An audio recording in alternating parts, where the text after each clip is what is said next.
Welcome back to Katawa Shoujo.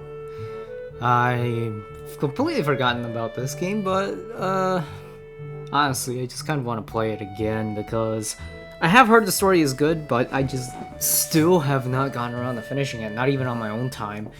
But I can't wait to see where it goes still. I still have more visual novels to check out that I just have sitting on my computer, so I figured, before I go to sleep, I may as well exhaust myself a little bit, um, enjoying the story that this presents. So, with all that being said, usually I jump straight into it, but, well, I mean, I don't even think anybody even watches these videos, because most people are probably interested in the other content I've made. Actually, no. I have to be fucking honest, of all the videos that I've made that are original, like, very, very original, I made everything from, like, the art, and all that crap. The one thing that seems to have gotten me the most views that came originally from me, not me playing a game, not me doing reactions or anything of the sort, it's me being in utter and complete pain after doing 70 squats and labeling it as ASMR. Yep. So I don't know why I even try, but honestly, if you guys are here to enjoy the story with me, please go ahead and follow along with me. Or skip ahead if you're also playing this game, but I don't know why on earth you would be playing both this visual novel and also be watching me, but who cares. I feel very tired this morning, probably because yesterday itself was a very tiring day. On top of that, I woke up far earlier than necessary. Oof. Yeah, I kind of have that mood. Sometimes I always wake up way too early or way too late. I was saying hi to Shizune and Misha. I start doing work as instructed from the board. It already looks like today is going to be heavy. I don't have a problem with that now, though. Shizune and Misha might jump on me trying to get an answer about whether or not I've decided to join student council, even if it's just one day. I wouldn't put it past them to try, and I don't have an answer for them if they do, so this situation is convenient for me. About 10 minutes into class, Hanako walks in and takes a seat, but no one looks at her. The teacher doesn't even comment on her lateness. He does, however, stop us to say that we're going to break into groups again. I turn my head and see that Shizune and Misha are looking at me. Shizune gives me a smile that is equal parts cute and menacing. This is a smile that says, "We have you now. There is no escape." Hee-chan, it looks like we're together again! Yay, yay! Oh man. Misha leans sideways while Shizune pushes her desk closer to mine. There really is no escape now, unless I were to jump through the window. Do it. No balls? Go. Jump. Jumping out the window isn't the best option, sadly. Oh, that's sad. What's wrong, Hee-chan? Oh, Hee-chan, have you been thinking about what you said yesterday? You said that you would think about joining the student council, didn't you? It's okay, Hee-chan, you were talking about it after you left, and it would be rude to expect you to already have an answer for us this early, right? Right! I'm so happy you two are able to laugh at my expense. Even more pleased to know that you both know how crazy the two of you can be. Now that that's over, Shizune snaps back into serious mode and smacks today's assignment with the back of her hand in an overly dramatic and important way. When I actually look at the stuff, it's mostly just reading. In fact, there are only two problems. I almost have to say something about how her rush to get started seems a bit much, considering the small amount of work. In fact, Shizune probably knows how little there is, and simply doesn't care. Yeah, it seems like the workload doesn't matter to her as much as the fact that there is work. The actual amount is unimportant. She approaches everything with the same level of ambition. While I'm reading, I let my eyes wander around the room and catch Hanako trying her hand at solving the problems. Looks like she's working alone. I can't remember seeing her work with other people before. Thinking back to how shy she is, it's understandable. Hey, that girl over there. Huh? Who, Hee-chan? Her, Hanako, over there. Does she always work alone? I think so, Hee-chan. Don't you feel sorry for her because... Do you feel... not don't you. Do you feel sorry for her because she's alone? I was just thinking that maybe she could work with us or something. No, I don't think that'd be a good idea, Hee-chan. Why not? Shi-chan wouldn't get along with her. Why? Misha shuffles around the question, letting out a laugh that sounds very strange. It's nervous, but still has that lilting up and down quality present in everything she says. Like, ha ha, oh, like that kind of laugh, like, ha, like up, down, like Pecora's laugh. I don't know how to do her laugh. I'm not trying to, it's been like, I don't even think I can mimic properly. I used to be able to do it as a kid, but I've never tried to ever since. It's because Hiki-chan. By now, Shizune has noticed our conversation, and it makes me realize again how Misha has been signing everything she's been saying this whole time.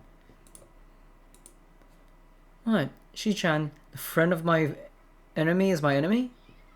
That sounds so harsh. I'm not gonna say that.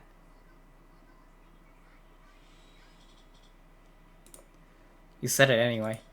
I know, Hichan. It's fine if you over here. I wonder if this is Misha's way of keeping things fair, since without her, I wouldn't be able to understand things Shizune is saying, and vice versa. Is that also why she signs all the time, so there's never a conversation Shizune would be left out of? That's kind of kind. And honestly, I had never considered... That is honestly pretty generous. Not that... You know, I don't feel like a lot of people would do that. Secrecy and stuff like that tends to be whatnot. That feels like a sensitive topic that nobody would probably share or want to keep private, so there's not much conflict. Anyway, we should start on the problems now, Hichan. But giving them both the chance to like overhear the conversations and like sign language and all that, it's just, that's very, very neat. I like that. We finished with time to spare and I decided to ask if there are any alternatives to the cafeteria, as frankly the food so far has been subpar.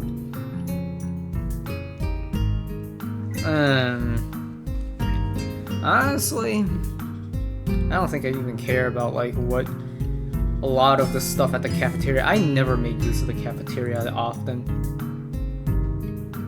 Oh yeah, back in high school, I had this pass that like let me leave class early just to get there on time because I hated the stuff and hated like all the crowding and stuff. And then, you know, because I had asked that and they, you know, some of the teachers, the counselors, you know, gave me a pass that let me leave early, you know, just because they could and had that generous power. And I was just like, hey, I'll gladly take it then, using that power, so that way I'm able to just be first and can just enjoy my lunch instead of having to wait or having to worry about not being able to, you know, finish my food and then having to, like, trash it or something, right? Then some of the teachers, I believe it was, like, study hall, were like they had something against me leaving early, and you know I just used the pass because like I just don't want to be like, and he said no problem, and like here's the thing, I always hate having to like shove food down my throat. I'm not trying to deep throat my meals. I want to enjoy it in peace and luxury. And you know I have to wait a huge ass line. If I'm late, well, good luck. Even though I don't even eat that much, it actually takes me quite a long time to finish my food. And you know, one time, one of the fucking study hall teachers decided to hold me back because, hey, look, you don't have to fucking leave early, alright? You will get your food done on all this crap about yada yada yada. It's just like, well, yeah, very likely, but I like to make sure anyway, and I like to enjoy my meal in peace and whatnot. Not that I knew how to say it or express it. I was just staring at her. It was a woman, of course. Almost every single woman at my fucking schools, every school I've been to, was a piece of shit.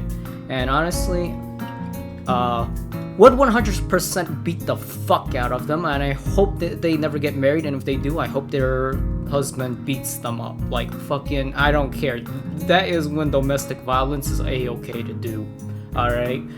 And, you know, then they decided to just fucking delay me, and then the bell rang, and I just walked to everything of the sort, and then, you know, I managed to get my meal done on time, and then the bitch was just like, see, there was nothing to worry about, or something like that, and I couldn't help but stare at them like, You're missing the entire fucking point. And honestly, that's why I don't respect you. In the event that someone in this school is crazy enough to fucking try, you know, a second Columbus, whatever, Columbo, I don't remember, I don't even bother remembering the fucking name. If they decide to have another fucking one of that in this school, yeah, I'm throwing you in the hallway and making sure you get executed. That is how much you, like, you know, you why don't you run? You know, you're an old lady, you know, old age makes you very, very physically weak. That's why you need to exercise. And what better way to exercise than, you know, getting some motivation from a literal maniac with a gun, you know? So go exercise, bro. Don't worry about it. You'll be fine. You'll be fine. Yeah, I have those thoughts and I have no problem admitting it. They were a little bitch. They decided to just do this unnecessary thing that was clearly stupid and unnecessary in order to prove some stupid point that I not only didn't even get, I think she's just genuinely, clinically has a fucking problem. And of all the things to take it out on the kid, yeah, sure, whatever. Yeah, that's why you're gonna be single for the rest of your life. And honestly, even if you somehow get married, I can only imagine how shitty that relationship is. But yeah, no, it's a bit of a shame because honestly, I honestly wish I had done a lot of violent stuff as a kid because then I'd actually have something to back myself up. I honestly always wish I had like some sort of murder story to tell, like back when I was 8, I like slaughtered like 5 students, no problemo. Like honestly, I genuinely kind of wish that. I wish I had that story to tell. And then I had that like power and authority in a way, because whenever something like that fucking happens, it's just pointless. All right, but I digress. I probably should continue the story, but this is this is settings in a school, and I can't help but remember like all the stupid traumas I've had as a kid. And you know, not gonna lie, I hope all those fuckers have. I mean, like, a lot of people who got involved in my life who really went after me died in a lot of different ways, unrelevant to anything I've done, like, if it was, like, cancer or, like, eye problems and then a car crash and everything of the sort.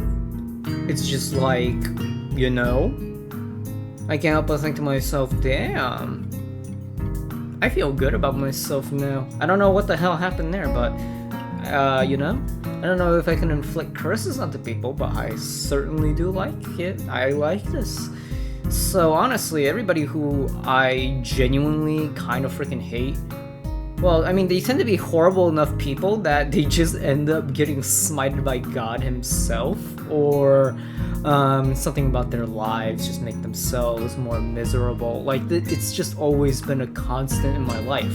I'm not a perfect person, I'll say. I will be honest about that, but like, everybody who's ever tried to hurt me was genuinely worse for no fucking reason at all.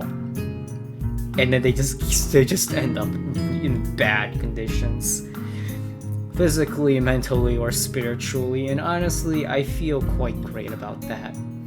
And honestly, even in modern times as well, honestly, even the people who seem to hate me in this day and age feels like they genuinely have so many anger issues and just have problems in general that, well, they can take it out on me, but it's not gonna fix how shitty their life is, and not gonna lie, it feels good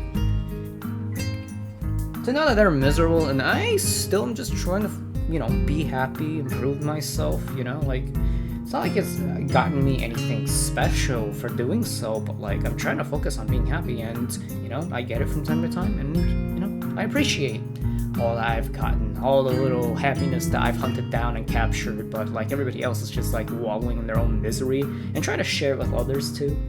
And, you know, I can help but think, but even back then, it seems like it was just a constant in my life. But this since Shizune and Misha arguing among themselves about their favorite restaurants. All of them are downtown, so I don't think we have time to go all the way there. And what about the bill? Are they arguing just for the fun of it? Oh, probably. It's not. some people do argue for fun. I can't do that. There's no way I can fucking do that because it always gets misconstrued.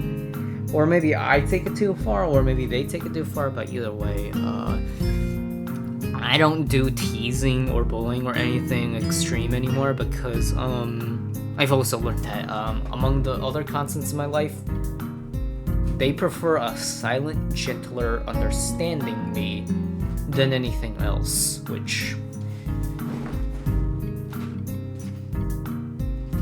I gotta say is very sad because I do like a little mischief here and there, but well, seems like people don't like the arguments and I have to be the peacekeeper rather than like have a little chaotic fun every now and again, but then again, I've started a lot of fun just by being naturally chaotic, so I don't know. I guess I'm a bit fine. I just prefer to be more unhinged and chaotic, but unfortunately I gotta restrict myself a little bit. Maybe. They seem so distracted by it, they don't even notice the start of the actual lunch break. I look over my shoulder towards the back of the classroom. She seems to be studying her notes from the previous class. I never studied in my entire life at school. Probably should have when I entered in college, but I have never needed to study in my entire life. Still honestly don't, not even with second languages, but when I tried to study, it just made my understanding kind of worse in a way. Not that improvement can, you can't get worse when it comes to improvement as you learn, it's just that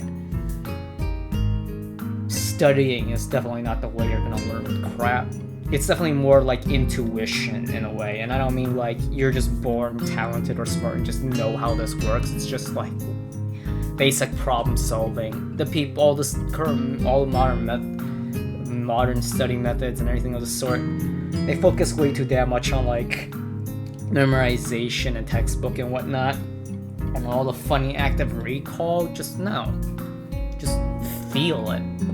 Gotta know how to use it, even with second languages, which are harder to use because you gotta memorize all the words and the grammar, whatnot. But even then, it's like, honestly, I feel like you'd have a better time just going to Japan or China or whatever place you want to, including like France or Germany. Just listen to people, let them talk slowly, and just pick up on things. That's how babies do it, and eventually you'll figure it out. And so long as you aren't trying to make assumptions or trying to compare or try to do all this high mental, just focus on what works and what doesn't, and eventually you'll learn. And as an adult, you'll learn quickly. You'll learn faster than a baby ever will. But unfortunately, there's no immersion environment online anyway, in my opinion, that it works, in my opinion. So yeah. Socializing, gossiping, rearranging desks, the ones with actual packed lunches, mixed in and chattering like everyone else, only interrupted by short bouts of eating. When I watch Hanako, it feels like I'm the only one who can see her, almost as if she was invisible, sort of hiding in plain sight. Is she being bullied? Is she isolating herself from the rest of the class on her own accord? I see her look over her shoulder towards the classroom's weird door. Come to think of it, she hasn't turned the page since I started watching her. Guess she's waiting for someone.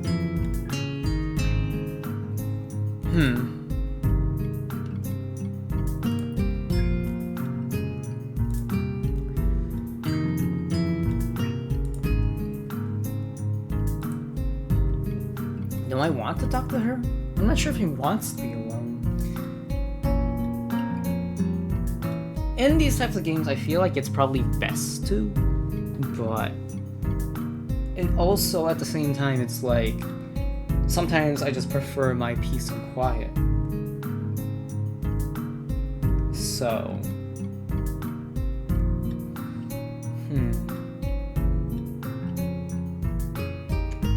I feel like it can't hurt to talk, but again, you don't know what other people's mental states are. When I was a kid, I did not want people to just walk up to me and just go and just like try to talk to me and like start a conversation, because there's not going to be much I'm going to talk about anyway. So I'm debating. Well, I mean, we can always just reload the save, I suppose, but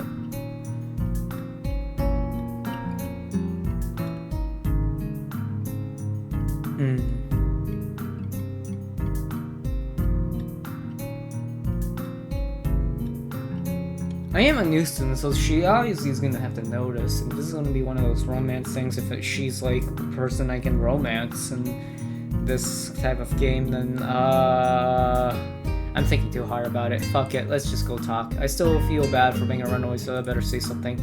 So yeah, time to approach her. Hey there, Hanako. You saw, yep, that's me. Well, at least she remembers my name. Hey, I just want to apologize for yesterday. I didn't mean to startle you or anything. I'm just new here and I thought I should get to know my classmates. As Hanako looks up at me, I notice her scarring once more. It's a little bewildering that you can barely notice it from across the room, but it's so noticeable from close up. That's okay. It was my fault. Nah, that wasn't anyone's fault. It just kind of happened. So are you waiting for someone? I saw you looking at the door before. Yes, Lily. Oh, you mean Lily, the blind girl?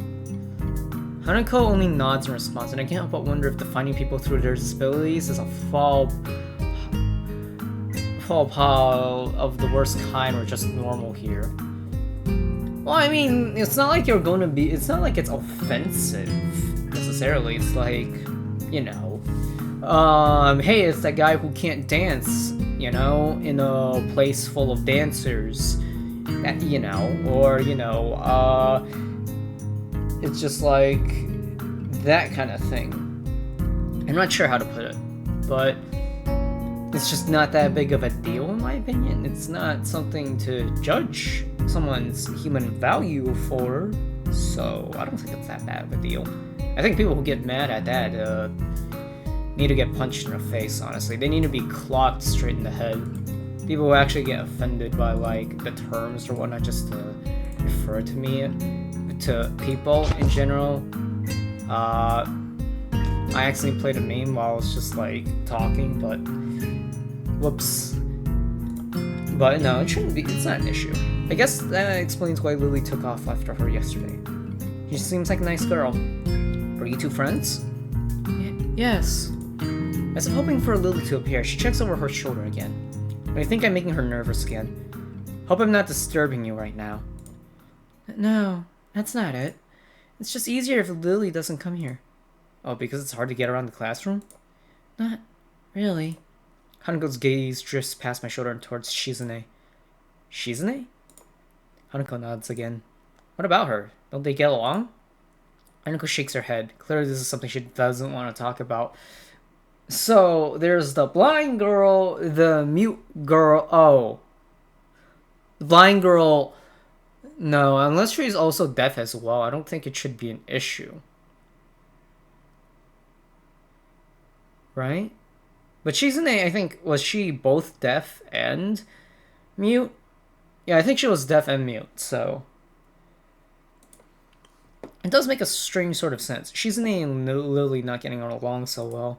Communication between the two would be all but impossible. It's hard enough talking to Shizune through Misha, even if you can see whose hands are talking. Hanako is so focused on Shizune that I am the first to notice Lily at the door. Oh, she's here now. Hanako spins around the front desk. Upon seeing Lily, she quickly moves to the door. Oh. Oh, Hanako. Good morning. Is the president here? Yes. Hanako glances over her shoulder at Shizune again, as if to confirm she can't hear them, even though it's impossible. I suppose we better be off, then. Lily's sigh and tone of what seems like frustration makes me raise an eyebrow. I guess there's some kind of enmity between... enmity... yeah, I think that's how you pronounce it, right? Between the two? It just means, like... based on the context clue, it just means bad stuff. I can find a fuck...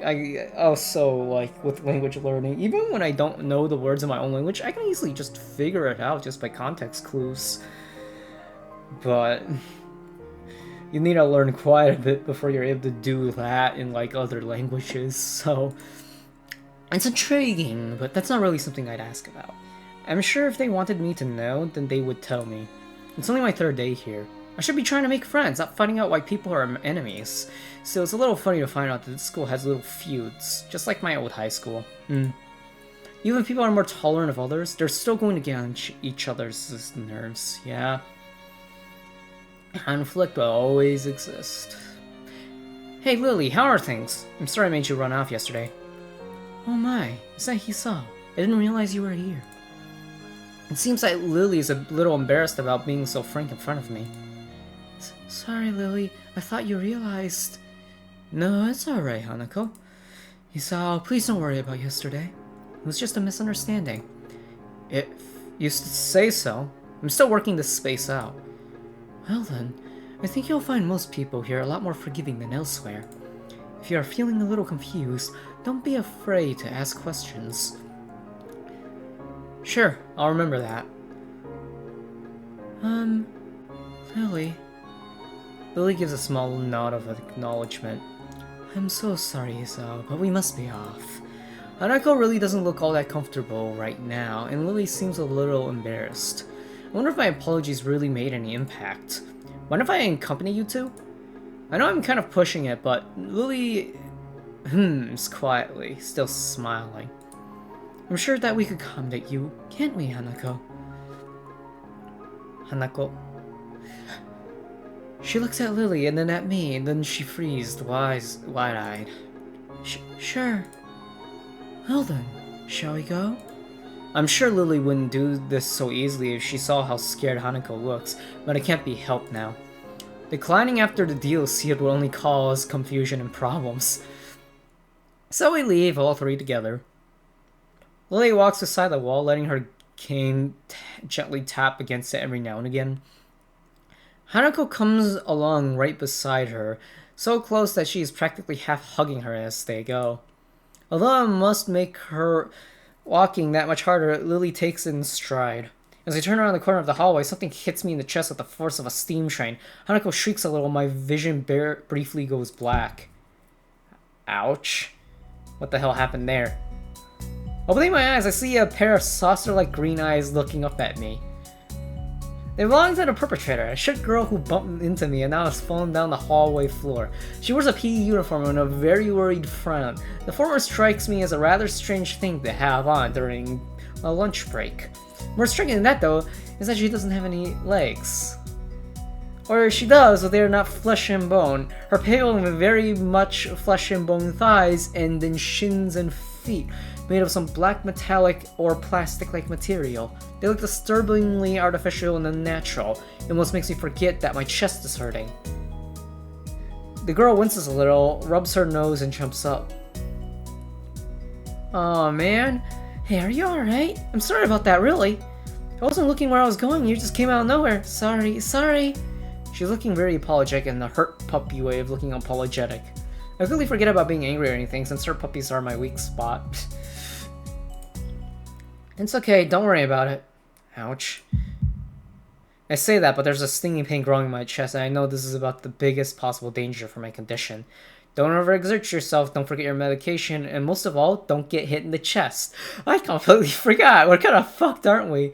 Oh boy. I try to rub my solar plexus to chase the pain away, holding my breath in an attempt to hear my heartbeat.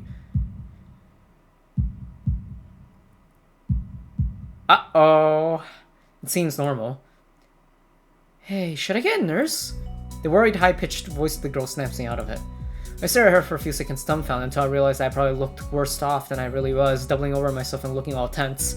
Damn, I overly worried about my heart. I'm overly worried, blah, blah, blah. No need, I'm fine. Yeah, no, I mean, at least we're not dead, so that's good. Managing to say something in response, I pull myself upright, feeling my sore limbs one last time, and take a deep breath. She just knocked the wind out of me, big time, but it's nothing more than that. You sure you're okay? I hit you pretty hard. It's okay, I said I was fine and nothing's broken. No harm done. That's good, Hisao, what happened? She's not quite up to speed for obvious reasons, but she sounds very worried. More than what the situation deserves, really. Someone just bumped into me, nothing serious, just winded. Sorry, it's my fault. I was just going to get some stuff and I was kind of in a hurry.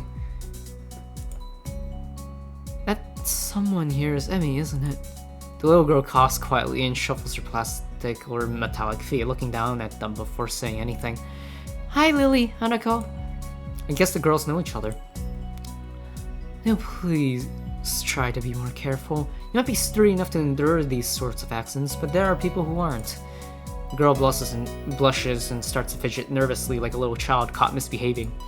It's so cute I find myself smiling. I know that. I was just... I gotta go! Teacher, I had my head. I promised to help with printouts, but I went running instead. Sorry about the change and everything. Before any of us can say a thing, Emmy has already bolted away, leaving the hallway eerily quiet. Does that kind of thing happen often around here? There are more rules in Yamaku than usual for running in corridors, but that rarely stops Emmy, it seems. She shakes her head weakly and offers a slight, composed smile. I don't think there's anything we can do to stop her, I'm afraid. Shall we be off, then? Lily heads off along the hallway and Hanako hurries after her. The route to the room the two use for tea is fairly simple to retrace, being still fresh in my mind from yesterday.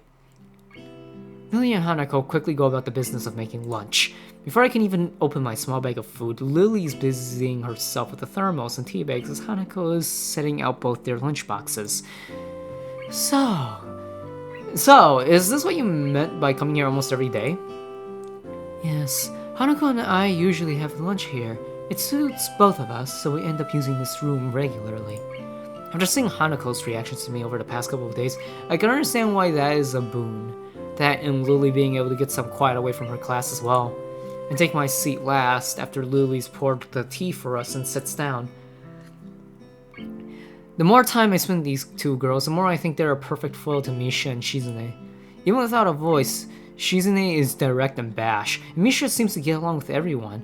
On the other hand, Lily is soft-spoken and relaxed, while Hanako seems to be the shyest girl I've ever met. So, how are you faring, Yamaku?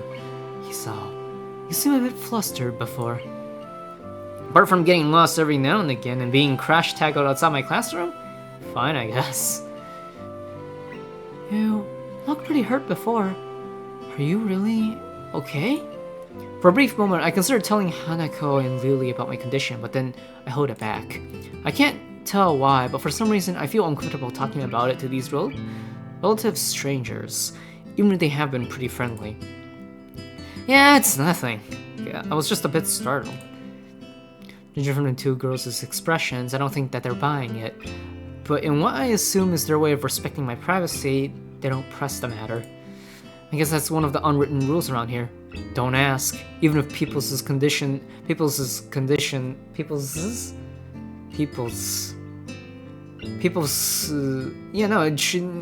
there's a colon designating like having something, you go zzz, right? Like James, you kind of want to do it. Then marks, people's, even if people's conditions, I always tend to do the double SS for some reason. Even if people's conditions are obvious, like Hanako's, there's still bound to be a story involved. Everyone has things they don't feel comfortable speaking about, and I think everyone here recognizes that. I have no such uncomfortableness. Something happened, and there's not much else I can do about it. That's what happened. No need to hide it. I personally prefer free-flowing information. It's just that people are a little coward and they just don't like to hear things. Which, honestly, might explain why the world is the way it is, but honestly, that's not really my problem anymore. Or it is, because other people have made it my problem, but the people who've made it an actual problem for everyone involved in this world, well, honestly, it's their fault, and that's why I just don't really respect any of them, which is why I don't say I have any friends. Some people will get pretty offended over the truth. Not opinion, but simply what has happened, you know? But in the end, that's just how it is, I suppose. So, how long have you been in this school? You both seem to know your way around pretty well. Well, I've been here since the start of high school, but only moved into the dormitories a year ago. Hanako joined at the start of the high school as well, and moved to the dormitories when she did, if memory serves me right. That's right, since high school. So you've known each other since then? Since I've moved, yes. Hanako lives next door to me, so it's only natural, right? Right. Yeah, of course. Living next to someone is probably reason enough to befriend them, though I'm guessing that Lily's blindness played a part in it as well. I can imagine Hanako easily making friends with someone who has to deliberately avoid looking at her scars. With the immediate conversation dried up, we start to eat our lunch. It isn't long before the bells are signaling the end of the break. Like me, the girls pack up their lunches as efficiently as they set them out. I guess I'd better be off. Are you going to go with Hisao, Hanako? Hanako looks up at me, and for a second I can see that she's considering skipping class, maybe just to avoid walking to the classroom with me. Yes. I don't know what to think of it. Hanako really is delicate to the point of breaking if looking at in the wrong way. It makes me a bit nervous too, but I push this feeling aside, trying to be as natural as I can. You should hurry then. Class has already started by the sound of it. Lily gives a nod of farewell as she bends down to take her cane. Hanako and I following out before her. We walk quickly down the empty halls to our respective classes. As I reach the door to Lily's 3-2 classroom, she turns towards me. Hisao, thank you for sharing lunch with us today. My pleasure, Lily. And with that, we part ways. Lily entering her classroom and leaving Hanako and me to make off to our own. She's still looking like she wants to run away. So, do you really want to go back to class now? Yes. Okay then. I feel like I should say something more to her, but it's hard to come up with anything that would be appropriate and safe enough. And Lily was right. The more time we spend out here, the more explaining we have to do. I open the rear door to the class and walk in. The teacher looks up at me and opens his mouth to say something. However, as Hanako follows me in and closes the door, he simply nods to us and continues his lecture. This is the third time that Hanako has had her truancy practically ignored. There's definitely something going on here. We make our way to our seats, and I notice that Misha and Shizune are both missing as well. I wonder if it's some sort of informal agreement with the staff, or if it's just a perk afforded to the unique students of this school. Trying to make as little disturbance as I can, I extract the relevant textbooks from my bag and start catching up. Class goes on quietly. Misha seems like an okay person despite the weird first impression I got, and the material is relatively interesting. However, the way he teaches is really bizarre. It's as if he expects that everyone is a natural genius. Yeah, everybody's a natural genius at something.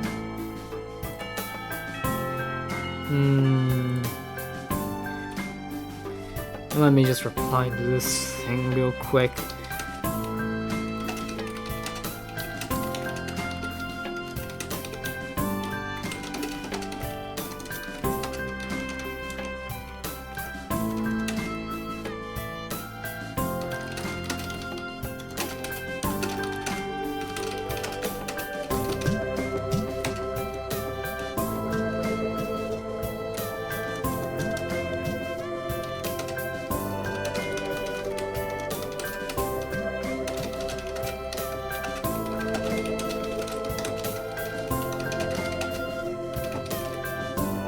There we go. You just gotta type in the nasty comment.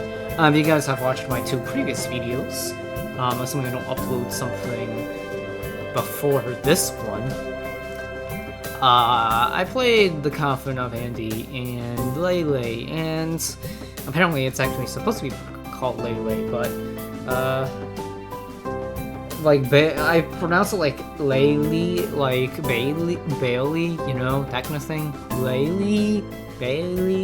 Bailey, you know. But there's like the same dude I included in my first video in that Steam thing. That dude is still like whining and crying everywhere else on Steam right now about how utterly messed up this game is and all dirty stuff in it. And you know, that dude, he made me buy this game. Alright, his whining and crying made me want to buy the game. So, you know?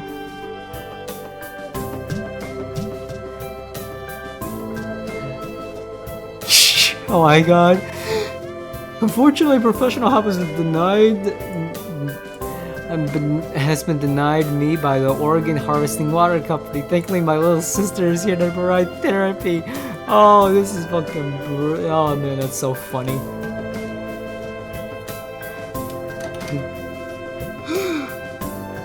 Alright, let's continue. When the final bell sounds, I realize that there's still a lot of time left in the day, and I'm left wondering what to do. And sad. In the hospital, I had 24 hours of free time, but here, filling the considerably shorter hours feels difficult. Everyone else leaves, and I'm left alone with the teacher. Muto is examining the assignment sheets we were working on earlier, marking them with a red ball pen. Raising his eyes from the paper sweetly, he knows me and furrows his brow. What is it, Nakai? I jump at him addressing me, but I guess it's natural to spark some conversation since there is nobody else around. Nothing. Thinking about what I do after school. The teacher slowly puts his cap on the pen he is holding, arranges his papers into a stack, clacking against the desk twice. He seems very methodical, and for a brief moment I'm reminded of Shizune. The teacher is more unhurried and relaxed, much more routined. You have no plans? No, I consider joining a club. I don't know what kind of club would interest me. We'll observe a meeting of someone else's club. Might pique your interest. I guess. I don't know how to continue from there. Until looks at me in a way that makes me quickly want to take the words back to avoid a conversation. But I can't, so I have to forge ahead. I just don't know how to deal with people. I mean, the other students. I'm talking to people and everything, so it's not that I'd be isolated or anything. I just don't know what to think about disabilities. It's like, it feels like I'm being impolite if I pay attention to them, and it's weird to ignore them. Damned if I do, damned if I don't. The teacher scratches his cheek absentmindedly, looking very unresponsive. These things are only an issue if you make them one. You can talk normally with someone, even if they are blind or something. Try to look behind the superficial. There's not a single student here who isn't just a normal kid behind whatever they might seem at first glance. He says the same thing as Yuko did. I know they're right, but it's hard. How can you not consider, for example, Shizune's deafness when the only way to communicate with her is to talk through Misha or Hanako? It's not like you can ignore her face. But I'm interrupted by the door of the classroom suddenly slamming open. Hi, Misha. Teacher! Misha crashes in, hands straight in an enthusiastic greeting, her voice loud and lively enough to wake the dead from their graves. She starts towards the teacher's desk with her bouncing hands energetically swinging with the rhythm.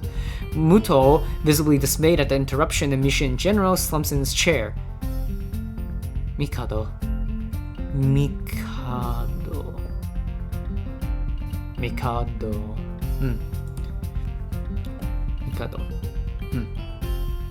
Misha stops in her tracks and looks around cluelessly, as if she's sensing from his tone that something's wrong but has no idea what.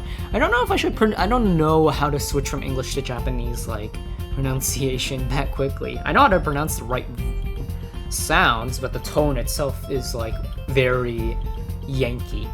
So, I don't like it. We have talked about volume control before. Yes! She doesn't lower her voice at all, and the teacher just rubs his eyes. So, what is it? We need your help! We are running out of supplies for the festival stands! This is a distress! She waves a pink slip of paper she's holding around. So, I'll go get more supplies from the art room. What's the problem with that? Plywood! Plywood is always a problem. Last time we wanted more, there was only a little, but that time we just took it all and went with that. Now there's like none left there, so do you know where there is some? Where there is some? I don't understand. How would I know?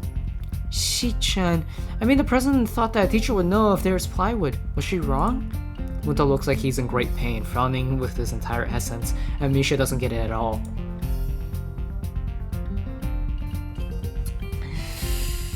I get the feeling that Misha is a bit socially... I'd say outgoing, but she plays a character who want to try to fit in a way, but is kind of awkward. about it.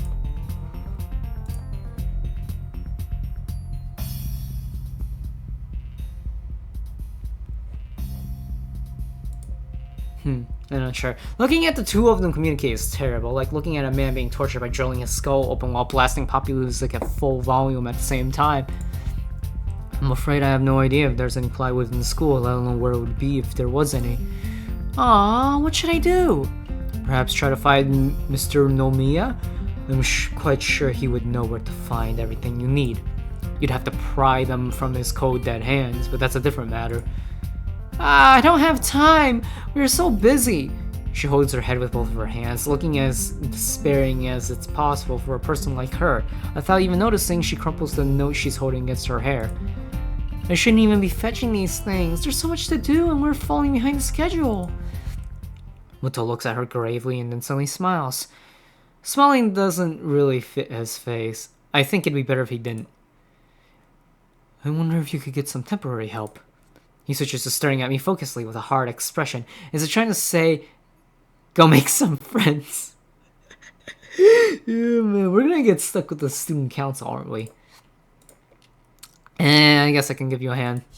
You can? Thanks, Hee-chan. You really are nice. You are really nice, I mean. She pauses, does a double take, and then points at me with her finger, yelping, ah, and looking very puzzled.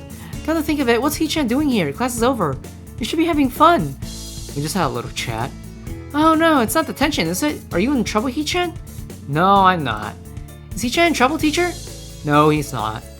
Muto sighs deeply, and I feel like I have to help Misha get her off the teacher's back. So what do you need? Here's a list. I can try to find a plywood from somewhere if there's none in the art room. She offers me the note she's holding. I take it, hesitating a bit. I said I'd help you, but this has no implications on whether I'm joining the council or not. We are the opposite of Anakin, you know? We do not want to join the council. We are a part of it, but we refuse to join the council. You know, I am actually a bit sleepy right now, so once I take a shower, I'm gonna head straight to sleep probably. Still, thanks Hee-chan, try to be quick, we're in the stall building streak now. You must hurry, hurry, hurry! She bounces out of the classroom, leaving me and the teacher looking at each other with something that feels like a silent agreement. Well, there you have it, Nakai. You have something to do now. Please don't sound so smug. Looking at the list of a number of items ranging from paint to plywood, all written with small, neat handwriting that was undoubtedly Shizune's, I heave a sigh. I'll be going then. Waving the long list and apply it at the teacher. Waving the long list limply at the teacher, I exit to the hallway. The classroom's classes are designated to classes 3-1 and 3-2 on the right side, and 3-4 on the left side, each door looking exactly the same. Further down the corridor, with identical doors, are rooms I didn't think were used for classes. I guess the art room is not a classroom as such. And carefully push open the furthest door and peek in. It's a classroom, but it seems rather badly kept or not in use. Am I in the right place? Desks and chairs are all around the room, a thin layer of dust settled on them. There's some easels in the corner, so at least this looks like the right place. The room is flushed in sunlight from the big windows, shadows creeping all over the desks. Specks of dust are dancing in the stagnant air, making the beams of light almost visible. Jokingly, I call into the empty room. Anybody home? Something catches my eyes and I stop mid-sentence. Okay. I didn't even click on anything, it just happened.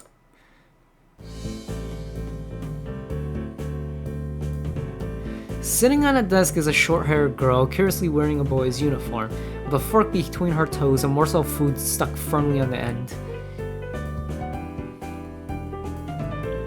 Well, I guess the feet bros would probably be into her, I suppose. Look at the dexterity on that.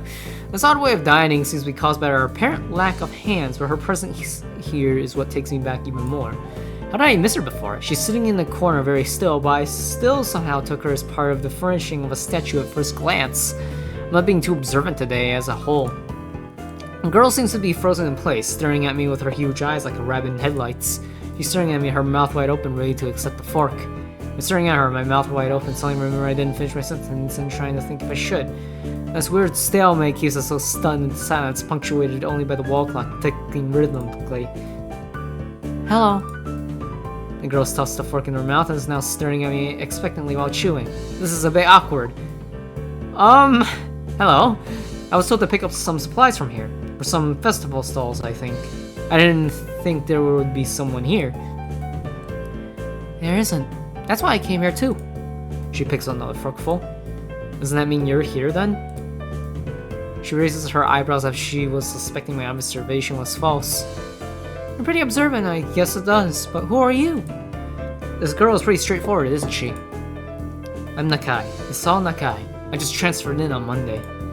I'm Rin. Tezuka Rin. Rin Tezuka. I won't shake hands with you, but at least we know who we are now. Oh, that face. That's stupid.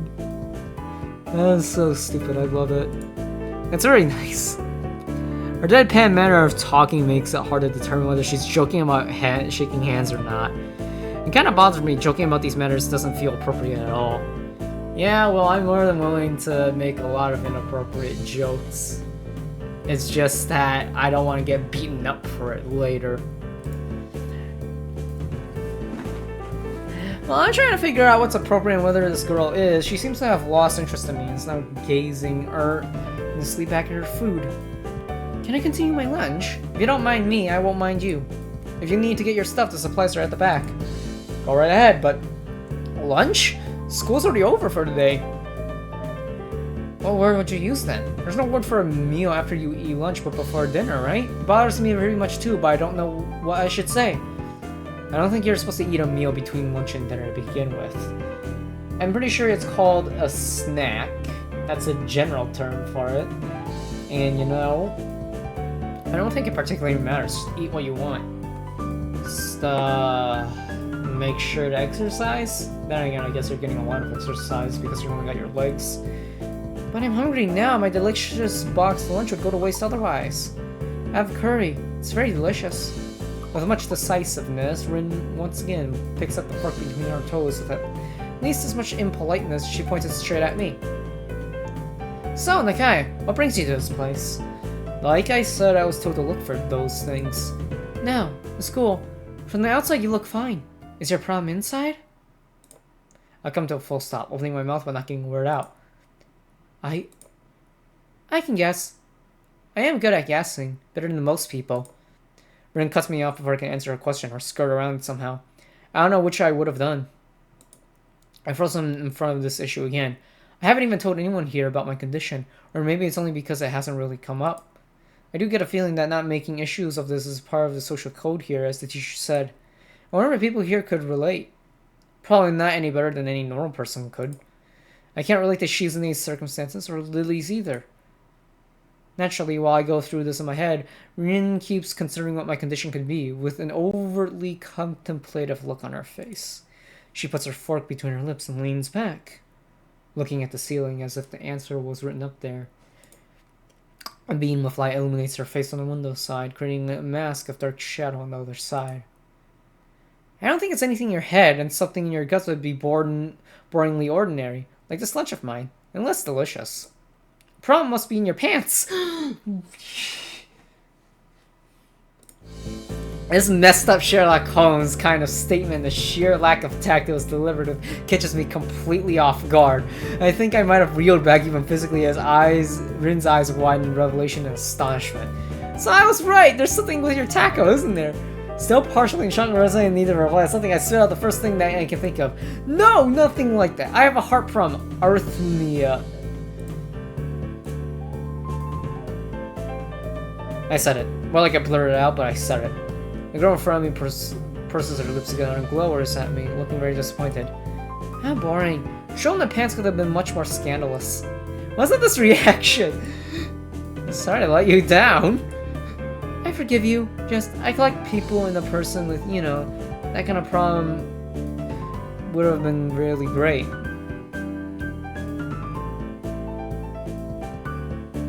Collect people? I said that before I even clicked on it. Okay. People with different problems. Huh, you're just, like, go around asking people what's wrong with them? Pretty much. I see.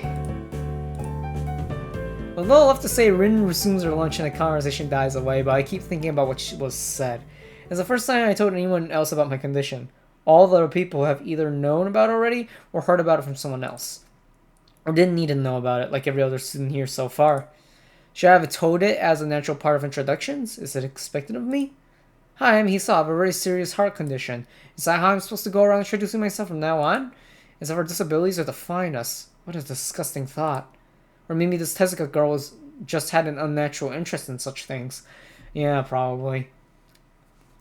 I mean, personally, her absolute lack of fucking tact, that fucking comment is just like, that is so I like that so goddamn much. As I walk to the back of the room to pick up the items on Misha's list, a chance opens to study Rin from the corner of my eye. Her hair is burnt auburn, almost orange, and cropped short. Long hair would probably be impossible for arms. Oh yeah, no, that definitely would be a pain in the ass, wouldn't it? The boy's uniform and lack of arms make her look very thin, almost scrawny.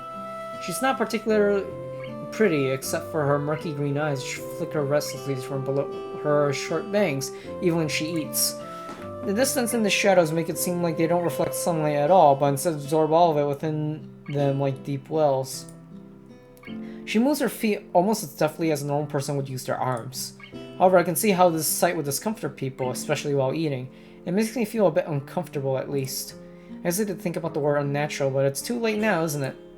I keep searching for the cabins and shelves where Misha's things, but after enough time passes, the silence grows too uncomfortable, so I try to force some conversation out of this strange girl. So, do you always eat alone this late? Or do you get the occasional visitor? Visitors... Maybe you are my first occasional visitor, but I don't always eat alone either. Sometimes I eat with a certain person on a roof if she's not horsing around. Horsing? She likes to do sports. Oh. And that's all I can think of to say. Both of us fall silent again as Rin forks the last bit of her meal into her mouth. I look at the hall and double check it with Misha's list. It seems like I have everything except plywood. So I think I have all the things now, and I wish I had refilled my fucking water. My throat actually hurts like hell.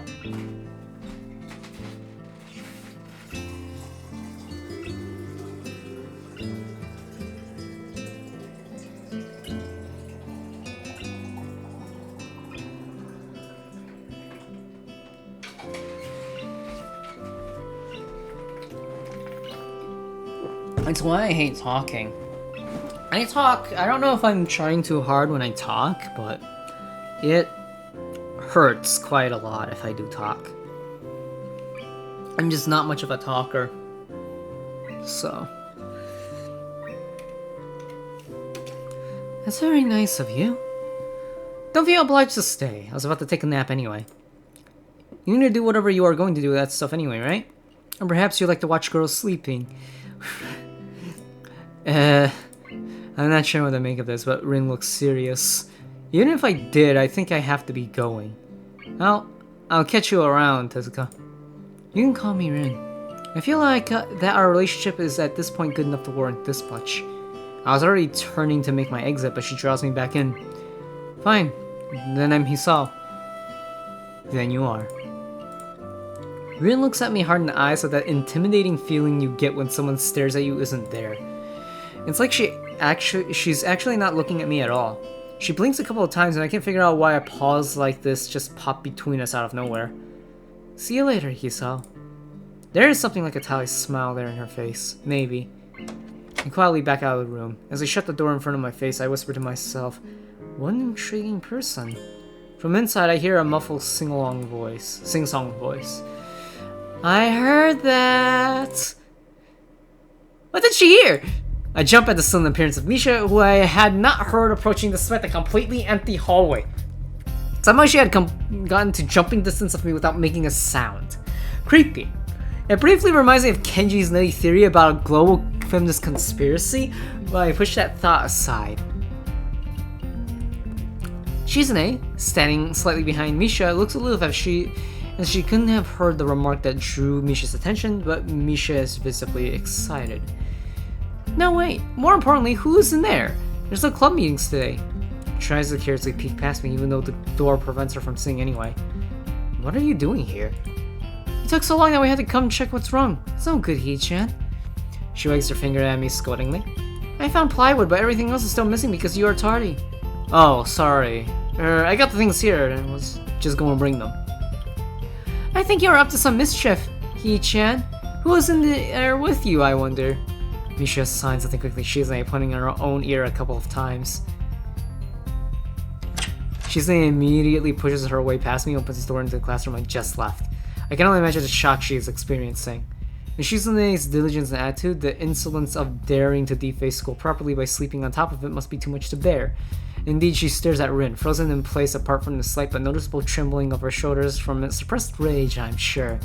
Instead of blowing up, Shizune just takes a few deep breaths, adjusts her glasses, and slams the door shut, turning to sign fiercely at Misha. I mean, she did blow up, but I can't understand it. She shoots a very loaded glare at me too, as if if it was somehow my fault that Rin is sleeping on one of the tables. I hope she's not getting any funny ideas about the reason of my tiredness. Hello. Rin's voice comes from the other side of the door and it takes a few eye blinks to realize she might have trouble opening it. I open the door to find Rin directly behind it, looking at us with a half-interested, half-sleepy face. Hello.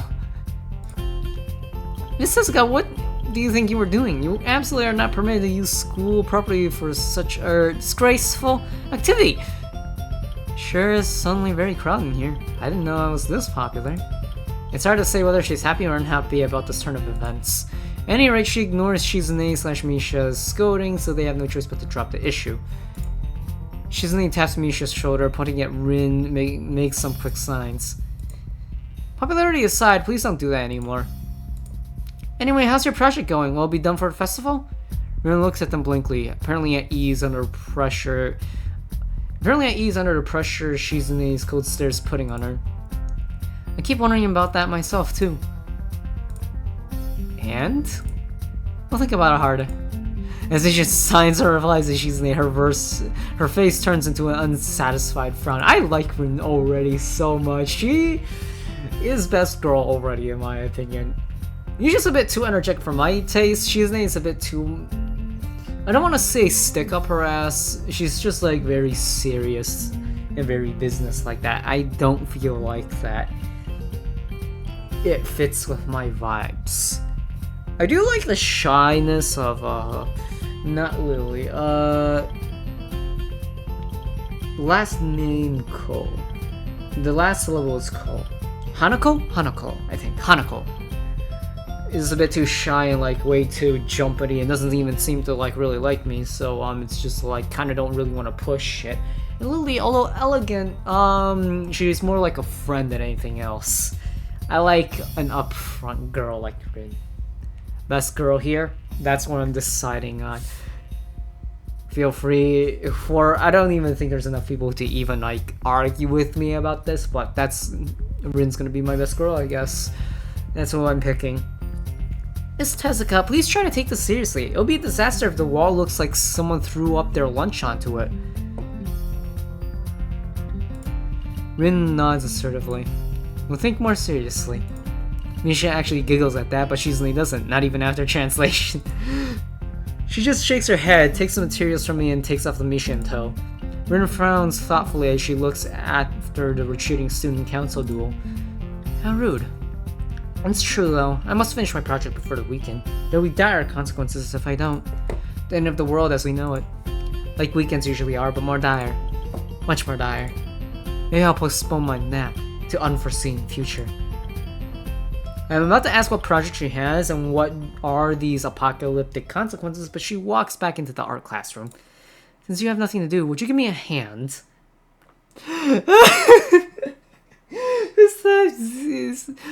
Is that intentional word choice there? This pen can doesn't fit into my bag, but I need it. She kicks slightly at the huge can of paint that's lying on the floor next to the table she was sitting and sleeping on. That's how a dull clang. Being the gentleman I am, I naturally pick it up. Heavy. Yeah, sure. Where do you need to take it? Away. And with that, she takes off to the hallway, me and the paint can following since there's little choice for either of us. The hallway is quiet and empty now with Shizune and Misha gone, so we two leave towards that stairwell at the other end. Every 10 or 15 or 20 steps, I have to change the can from one hand to another because the thin handle cuts into my palm. At least it keeps my arms from tiring too fast. Rin strolls on beside me with an uneven pace that I have trouble matching, or maybe I am walking weird because of the extra weight. It seems one of us is constantly walking too slow or too fast, and I can't figure out which. 2 flights of stairs below, Trouble appears in the form of the head nurse and his fox-like grin. Ah, Mr. Nakai. What a happy coincidence. Tezuka, too, of course. He nods courteously to Rin, who does not acknowledge him back, but then turns to me because obviously it's me who he had some business with. There's something I forgot to mention on Monday.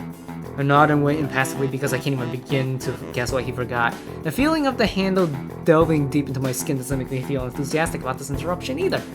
It's about your medications. Since you haven't been that long on your current medications, there might be some unexpected side effects, which might require adjusting dosages or even change to another kind of medication. So we will do a few tests regularly, but what I want you to do is to keep an eye on everything in your condition that feels off, if you get what I mean. Nausea, headache, anything. And come see me if anything happens.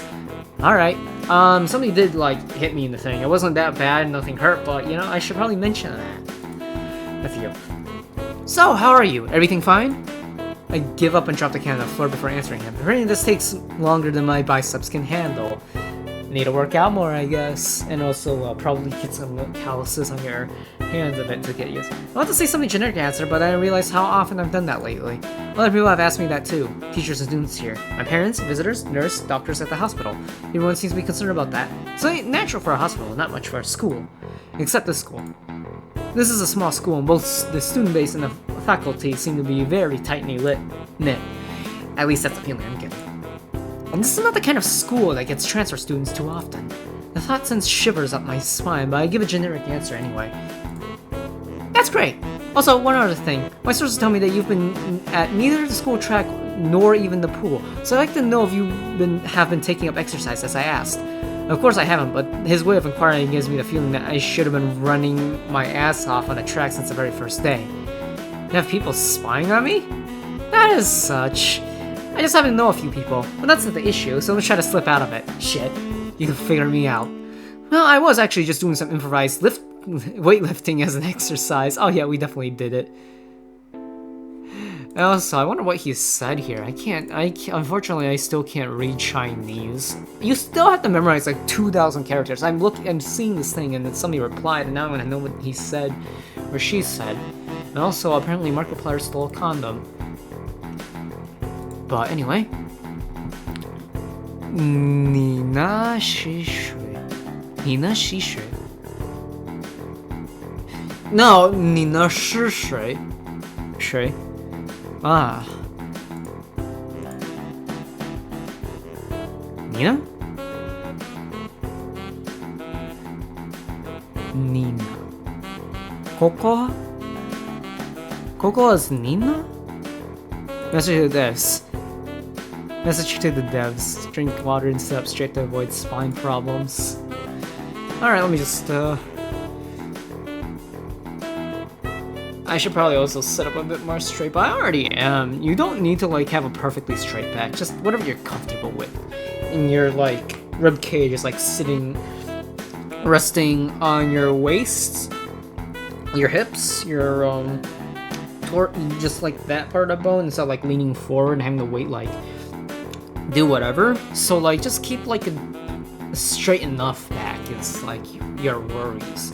From what I've heard from other doctors and other YouTube videos, again, I suppose that YouTube's not a credible source for what it's worth, but I just hear knowledge and I simply think about it, and it would make sense because I don't feel like you get back problems for not straightening it out super straight. So I pick up and lift up the can up and down a few times like some sad imitation of a bodybuilder, even though it's weighing down on my arms painfully.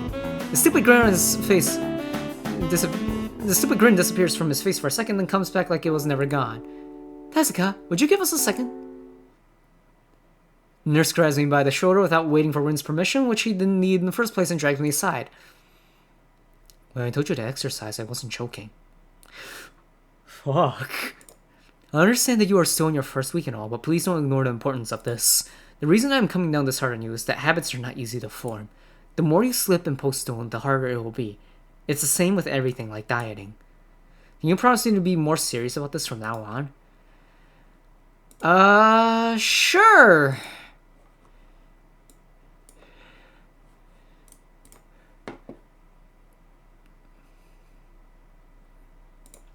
Yeah, I promise. Definitely. He studies me for a moment and shrugs, smiling again. Okay, that's more like it. If you go to the school track tomorrow morning, you'll meet my spy, who probably has no qualms offering consultation to you if you want to jog a bit. Consultation? See you around. He leaves with a wave of his hand and no answer, and I walk to Rin, who has been waiting, Ali leaning against the hallway wall and staring at the pale lighting fixtures on the ceiling. Even when I approach, she doesn't move her eyes off them. Are you getting medications for your heart thingy? Were you listening? Comes out as more accusatory than I intended, accidentally lashing out on her. But even so, I don't really want to start talking about it. I just met her. I don't know her. It's not her business. The nurse seems to be happily ignorant about confidentiality, too, talking about that kind of thing in public. But it's not Rin's fault, is it? I look up at her, suddenly feeling a bit guilty, but Rin is just staring past my shoulder quizzically, her head tilted like a bird's. I don't know why this is so hard for me. It feels like there's some inexplicable lock that prevents me from being more upfront about this. Yeah, they're for my heart. Will they make you better? No, not really. They just make me a little less worse. Ring keeps looking at me for a while longer, and she neither says anything further nor displays any kind of emotion I could discern. I'm thankful that she doesn't. I think I'm still not quite used to all of this. At the hospital it was easy, but I haven't sorted out my feelings about having to live a normal life with this disability. We leave the main building, and Rin leads us onwards towards the dorm. We stop at the small patch of greenery in front of the dorm building. The dorm is built on a slightly elevated ground with a wall and a few trees that everyone has to circle around every time they come or go. It's probably the only inconvenient design in school. The entire wall, made of the same kind of bricks as the building itself, has been covered with some sort of painting. Most of it is still mere sketches, quick lines drawn with black and white against the gray plastering that covers almost the entire length of the wall, but some places look a bit more finished. Give me a moment to drink some water and rest my throat.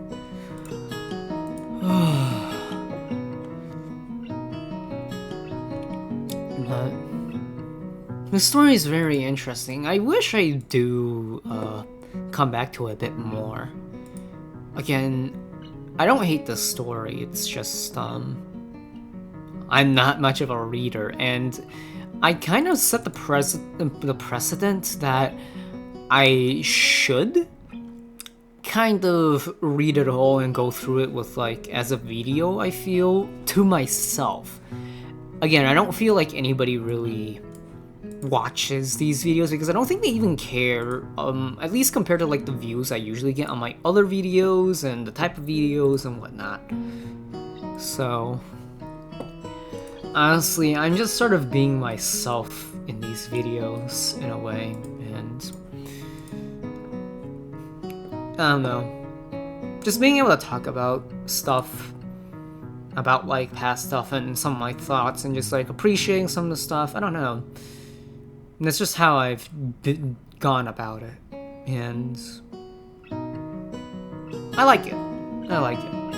Oh, I guess my last video on this visual novel it got 54 views, but I don't know. I mean, I guess I have like 2,500 subscribers now, so I suppose there's eventually, like, well, let's look at the percentages then. If that's like the average, let's just say 50 divided by like 2. Well, I mean, it's gonna be like 600 later, so then that's 2% of viewers looking at all of my videos, then at least viewing them, even for like short duration. So I don't know, I guess that should be. I guess the only thing I need is like more subscribers, because even at 2%, like if I get like 100,000, then that's like at least 2,000 views per video, and that, I don't know how much that would be worth in ad revenue. And honestly, I do want to encourage everybody to use ad blocker. YouTube wants to prevent that. I use Firefox, and also I use uBlock with a script as well, just to make sure that they cannot try and like stop me from ad blocking them. I have zero. I really do not respect YouTube for all its services. They don't pay me. They treat every creator like crap, and given like recent issues as well, like a literal freaking doxer, stalker, you know. It's just, if you guys want to support me, instead, you know, not just watch my videos, which again I do appreciate. I do wish people would talk about it more and just like give their thoughts, just like let me know like what they think, you know, about like some of the stupid things. Like, I appreciate this or that. As stupid as and as repetitive as it seems, I feel that positivity doesn't vary. It doesn't really get old. The same comments, yes, but you know, the same wording and whatnot, but it's just one of those things that, you know, in my comments, you know, I sometimes see, you know, comments every now and again, and positivity of just like hearing how something's good or not is pleasant to see. A lot of YouTube comments and stuff are just a bunch of attention seekers, and you know, maybe it will change in the future when the culture changes, but in this modern day and age, compared to like even the past, people want to make a very, very, just like a very clever comment to, you know, get like a huge amount of likes and stuff, and everything of the sort. And you know, I don't know, but I will appreciate it if you guys do leave like I find this neat, I like this girl for this reason, you know. It's not much. It's not much. Just you gotta kind of share yourself. It might be hard, or you might think you won't be accepted, but I just want to like, you know, I appreciate those types of comments. I want a genuine community, not a bunch of kids who treat me more like a game guide for freaking game mechanics that don't even involve anything difficult. So, or, you know, people who are more interested in like other things, not the content that I make, or the same things I'm interested in. Some people, you know, leave these stupid inane comics that make no sense, like people just finding issues where there shouldn't even exist any, and you know, those are comments I get super tired of and don't want to see more of. But if you guys like this story, this visual novel, the story tells of this like school full of like people with like disabilities, illnesses, and whatnot, just trying to, I guess, like just living life in, you know, this place. It's, you know, I do find it fascinating, and I do like the story. But maybe I should stop rambling on. It's already been an hour, and who knows how long it's going to take me to finish. I don't want it to be like 2 hours straight, I'll say. I don't want to hold you guys back that much, but I do love this story. There are human faces and legs and hands. I can't quite say what the painting as a whole might portray. Stacks of what seems to be paint cans are arranged in piles on the ground beside the wall. See, the left side is hardly off the ground yet, huh? It's because I couldn't get in the mood yesterday, so I gave up and went to meditate instead. Then it suddenly became morning. I have to work on it, but the guys from art class are helping with the negative spaces and base surfaces whenever, which is a problem. It's easier to paint big areas if there's a lot of people with hands. Yeah. It retreats better and it's faster too. She goes on a tangent, waving a little with her arm, or whatever of it there actually is to demonstrate, even though I got the point already.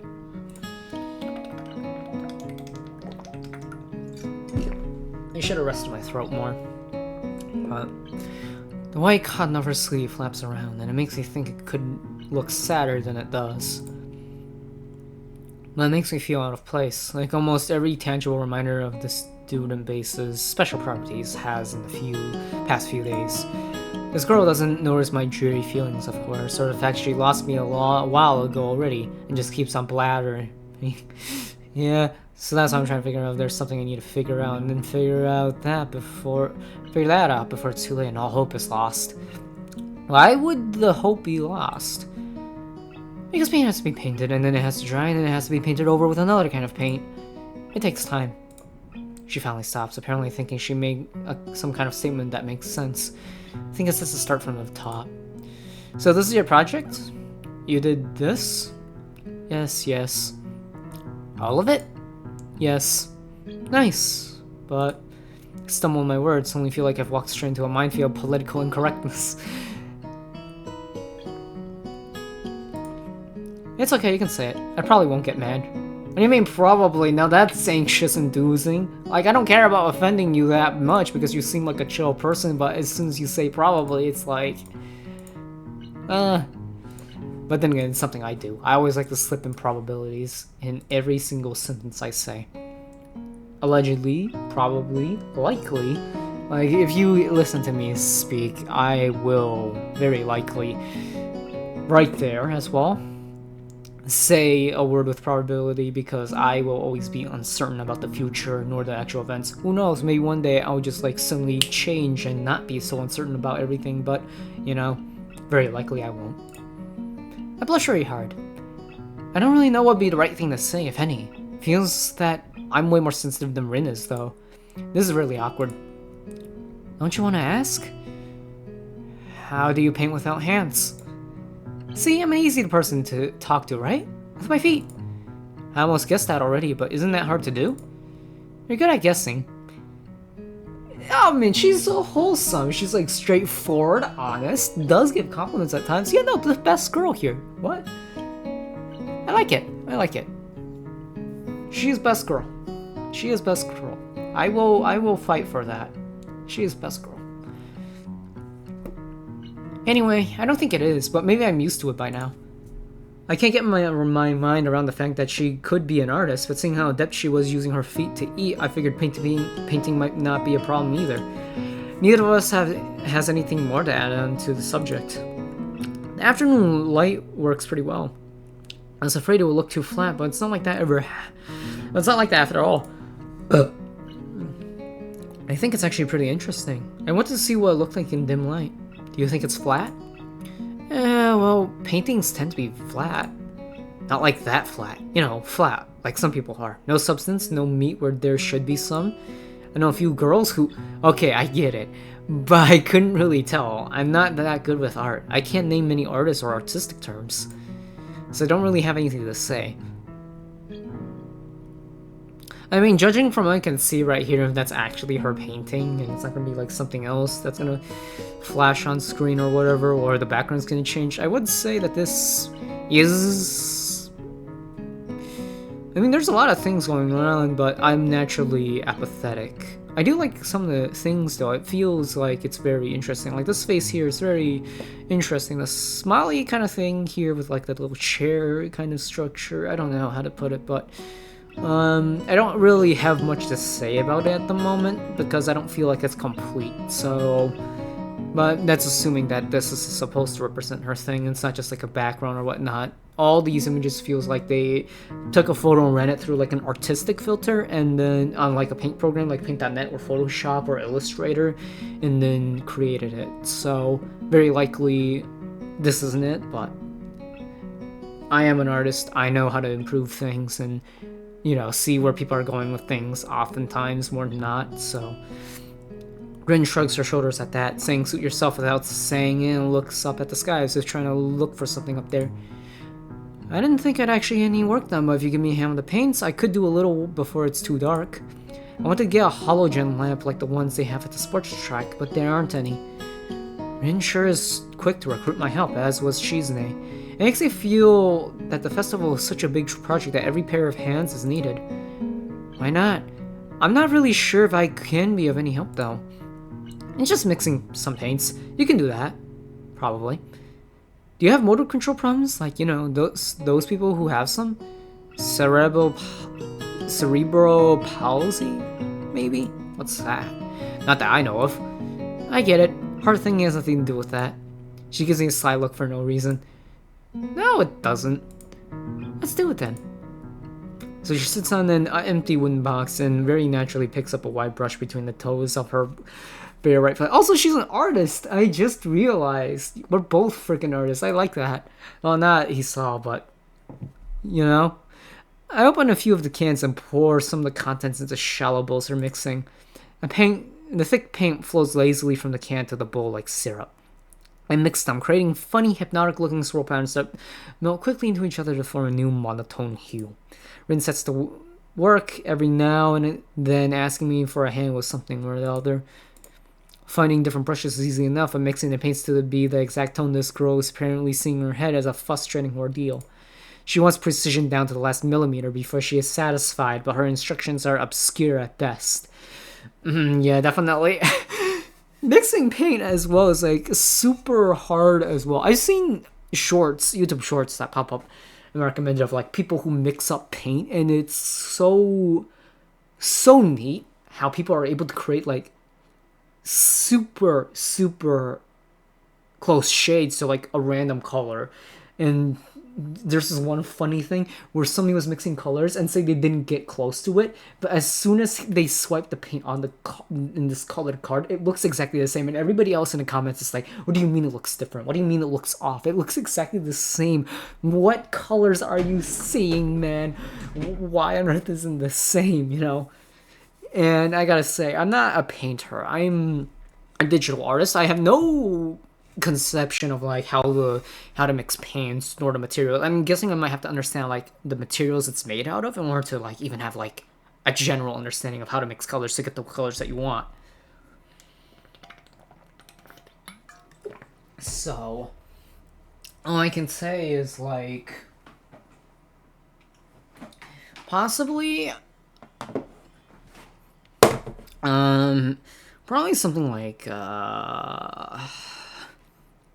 I don't know, but if the colors mix together, like yellow, red, yellow, and blue. Usually with light we do red, green, and blue, but with yellow and stuff, if it's just combining those colors and also using stuff like subtractive colors with like cyan and all those colors, I could probably try to mess around with it, but again, I have no such experience, so it probably wouldn't be hard for me to learn. It's just something that I probably wish I knew, but it's all addition and subtraction when it comes to making new colors and paints, though. So not that difficult, but I should probably stop digressing. Add half a splash of green. And crouch down to pick up the can of bright green. The other green, this green. I carefully pour some of the other green paint into this mixing bowl. No, that's almost a whole splash, more white. Is green a good color to add? No idea, you're an artist here. And a smile appears in the corners of her mouth. Do you lack an opinion? No, it's just that I have no idea. It's okay, because I just got an idea. I'd pour white. With this explanation, I pour a minuscule amount of white into the bowl and mix it. Looks slightly whiter. That's not good. It has to be like the color when you wake up and you know that you saw the meaning of life in your dream but can't remember it. Okay. That's complete. How the fuck do you even... Maybe it's yellow. Despite the impossibility of mixing a color like the change of seasons or any other nonsense that's being imposed on me, I find myself enjoying it more than I thought I would. Seeing a painting being born on the plastic wall feels like magic. I've spent the moments I have between mixing paints crouching down the paving and just looking at her work. It feels slightly intrusive at first, like breaking some imaginary intimacy, but Rin doesn't seem to mind the least bit. Maybe it's just in my head. Her entire presence emits a completely different air as she patiently works the details, adding layers of paint on top of the other layers of paint, steadily moving her foot across the wall to add new shapes. When Anisha produces a passable mixture of paint, the rare smile on her face is oddly rewarding. Apart from the few words when discussing paint mixes, neither of us says a word for the longest of times. Even those short discussions soon evolve into a shorthand, both of us developing and using weird impromptu code words for various paints and hues, as if there was some need to conserve words and breath and sound. You stay here late into the evening until it becomes too dark to paint properly. Hope it turned out well.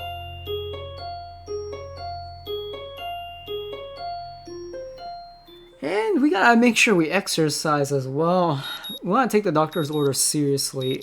And also, it's just helpful to become stronger. But that's gonna be it for this day. There isn't anything else that I'd want to do here. I'm gonna save right here and we can continue next time when I feel like getting back into this game. Rin Best Girl again, that's what I'm gonna say. I just like her general character. So, yeah, no. Thank you all so much for joining me on this little trip. I will say I still hate those teachers, but again, they probably have just a stick up their ass, and honestly, they're never gonna have a dick up their ass because someone's gonna stick it up theirs. Let's be honest. Almost all the people who have ever gone against me, for some reason, I do not know why, they always tend to be more miserable than me.